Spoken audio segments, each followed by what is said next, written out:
కాబట్టి మన రాష్ట్ర భవిష్యత్తు కోసం, మన భవిష్యత్తు కోసం, మన భావి తరాల భవిష్యత్తు కోసం ఈ యొక్క ఎన్నికలు మళ్ళీ మన తెలుగు జాతికి పునర్వైభవం తీసుకురావడానికి, ప్రజాస్వామ్యానికి సరైన నిర్వచనం ఇవ్వడానికి, జవాబుదారీ ప్రభుత్వం రావడానికి మీరంతా ఇదొక పరీక్ష. మనకి ఈ పరీక్షలో నెగ్గాలి, తగ్గేది లేదు. తగ్గుతారా? తగ్గుతారా? తగ్గుతారా? అందరూ కూడా మీ భవిష్యత్తు కోసం, మహిళలకి నేను చెప్తున్నా ముఖ్యంగా, ఏదో అతను వేసే ఎంగిలి వెతుకులు కాసపడి ఏదో దానికి ఆ ప్రలోభాలకి మీరు లోను కాకండి. ముందు 15 ఎంతమంది పిల్లలుంటే అంతమందికి 15,000 ఇస్తానన్నాడు. చివరికి ఒక బిడ్డకి ఇచ్చాడు. మీరేదో మీ అకౌంట్ లో పడిపోతుందని ఆనందపడిపోకండి. రేపు ఏమీ రాదు, మీకు ఏ పథకాలు అందబడు. ఈ అప్పులు నేను చెప్పా కదా, ఎవడు తీరుస్తాడు? మనం తీర్చాలి.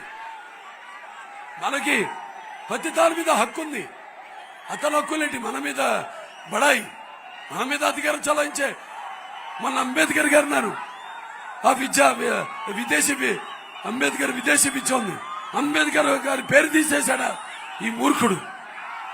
తీసేసి జగన్ విదేశీ విద్యను పెట్టుకున్నాడు. వీడు పెద్ద పుడింగాడు.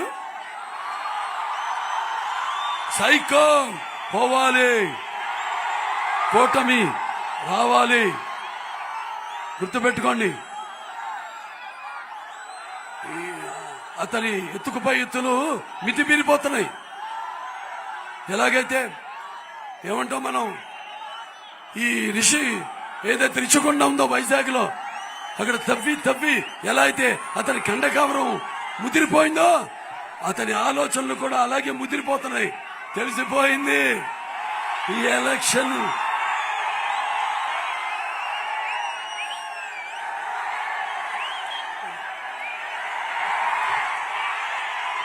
అది. చరిత్ర తెలుసుకుంటే మన దేశ చరిత్ర కాదు, అన్ని దేశాల చరిత్రలు కూడా చదవాలి. నేను చదువుకున్నా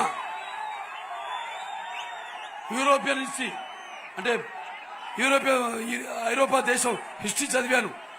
అందులో లూయి ద 16th అని ఫ్రెంచ్ మహారాజు ఇలాగే ఇంట్లో కూర్చుని ఎప్పుడో ఒకసారి ముచ్చి మొహం వేసుకుని, లేకపోతే ఏమంటాం నీకు వద్దులే, అతను అభివర్ణించడం వల్ల కాదు, అన్ని అవలక్షణాలు ఉన్న ఇతనిలాగే అతను కూడా కోటల్లో కూర్చుని విందులు వినోదాలు చేసుకుంటుంటే ప్రజలు వాడి చొక్కా పట్టుకుని బయటికి లాక్కొచ్చి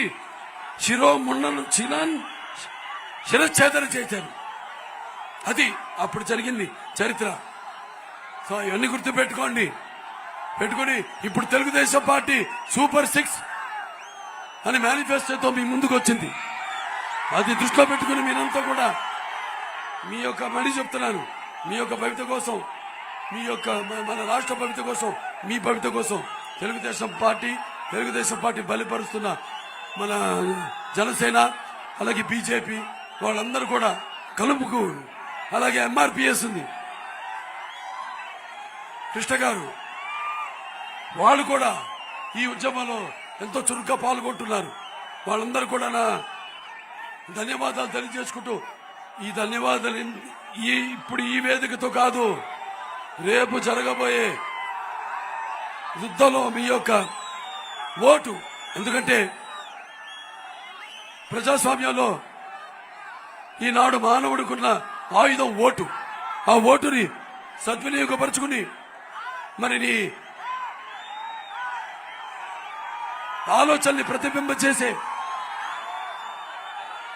ప్రజాస్వామ్యాన్ని పరిరక్షించే, సమాధాన స్థాపనకు, సమాజంలో ఉన్న వ్యత్యాసాలను తొలగించడానికి, అలాగే సామాజిక న్యాయం చేసే సరైన ప్రతినిధుల్ని ఎన్నుకోవడం చాలా అవసరం. ఆ ఓటుని మీరు మరి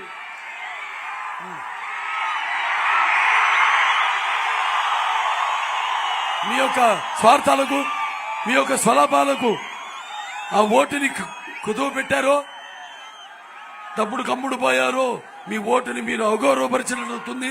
అలాగే మీ స్వాతంత్రాన్ని ప్రజాస్వామ్యాన్ని మీరే హత్య చేసినట్టు అవుతుంది.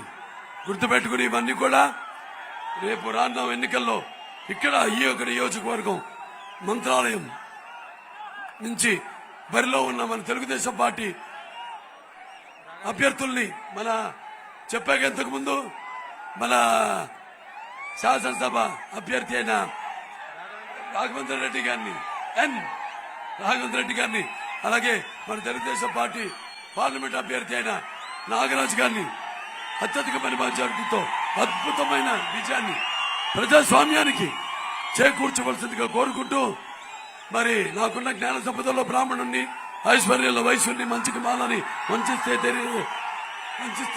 నాకున్న జ్ఞాన సంపదలో బ్రాహ్మణుణ్ణి, ఐశ్వర్యంలో వైశ్యుని, మంచికి మాలని వంచిస్తే ఎదురు తిరిగి మాదిగని, కష్టాన్ని నమ్ముకున్న కమ్మరిని, కొమ్మరిని, కుంచాలని, రజకుణ్ణి, నాయి బ్రాహ్మణుణ్ణి, కల్మషలని, యాదవుణ్ణి, ఆపదలాదుకునే వెలమని, వ్యక్తిత్వంలో రాజుని, అమ్మనమనిపించే కమ్మని, పౌరుషంలో రెడ్డిని, భుజబలంలో కాపుని, ఎల్లప్పుడూ ఎటువంటి సినిమాలు చేస్తున్నా ఇవాళ మా హిందూపూర్ ప్రజల ఆశీస్సులు హ్యాట్రిక్ కొట్టాం.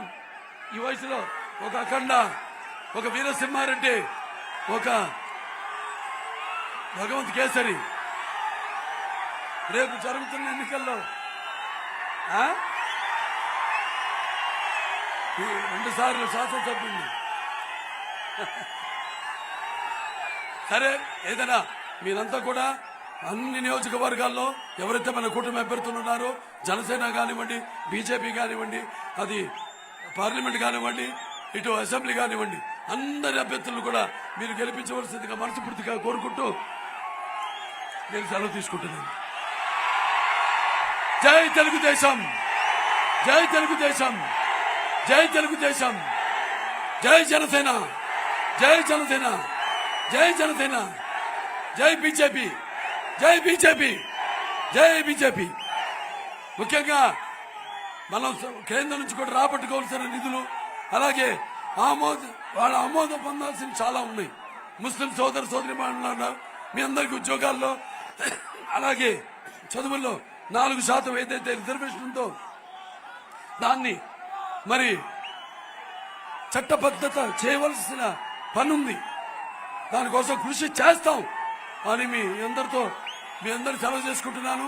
అలాగైతే ముస్లిం సోదరులు ఏదైతే బీసీ ABCDE ఉందో ఈలోకి వస్తారు వాళ్ళు, మరి ఆ ఈని తీసేస్తారు అని వీళ్ళు దుష్ప్రచారం చేస్తున్నారు. మనకి విద్వేషాలు కలిగి రెచ్చగొట్టాలని చూస్తున్నారు. వీళ్ళు వాళ్ళ మాటల్లో పడకండి, తీసే ప్రసక్తే లేదు.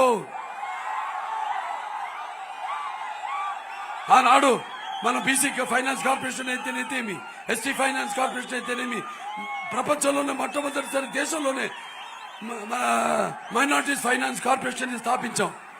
అన్ని కార్పొరేషన్లు కలిపి 75,000 కోట్ల రూపాయలు ఆనాడు మనం ఇవ్వడం జరిగింది. దానివల్ల ఉద్యోగ అవకాశాలు, అలాగే పేద విద్యార్థులు, వాళ్ళు యువ పారిశ్రామికవేత్తలకు రుణాలు, అలాగే విదేశాలు వెళ్లి చదువుకోవడానికి అవకాశాలు, అలాగే కుటీర పరిశ్రమలు పెట్టుకోవడానికి రుణాలు, ఇలా ఎన్నెన్నో కార్యక్రమాలు చేపట్టాం. ఇవన్నీ కూడా దృష్టిలో పెట్టుకుని అందరూ కూడా ఏదైతే ఉరకలెత్తిన ఉత్సాహంతో ఈనాడు మీరు నన్ను ఆహ్వానించారు, ఇది ఇంతటితో వేడి తగ్గకూడదు. నా కార్యాధురణం, నా సుఖం, నా నిద్ర. మన పని పూర్తయ్యే వరకు ఎటువంటి రాగద్వేషాన్ని పెంచుకోకండి, నిద్రపోవద్దు, మేలుకునే ఉండండి. మన ఆలోచనలు ఎప్పుడు మేలుకునే ఉండాలి. ఉద్యమించాలి. మనం ఉద్యమించి ఇప్పుడున్న వైకాపా పతనం, మన తిరిగి కూటమి అధికారంలోకి వచ్చే బాధ్యత మీ ప్రతి ఒక్కరు భుజస్కంధాలపై ఉందని తెలియజేసుకుంటూ సెలవు తీసుకుంటున్నాను. सारे जहां से अच्छा हिंदू सीता हमारा, हम बुलबुल है इसके, ये गुल सीता हमारा. जय हिंद, मेरा माँ, मेरा भारत. जय हिंद, मेरा भारत. जय हिंद, मेरा भारत. మా ఫ్యాన్ కౌతాను డ్రైవ్ ఫోన్లో మాట్లాడుతుంటాడు అప్పుడప్పుడు.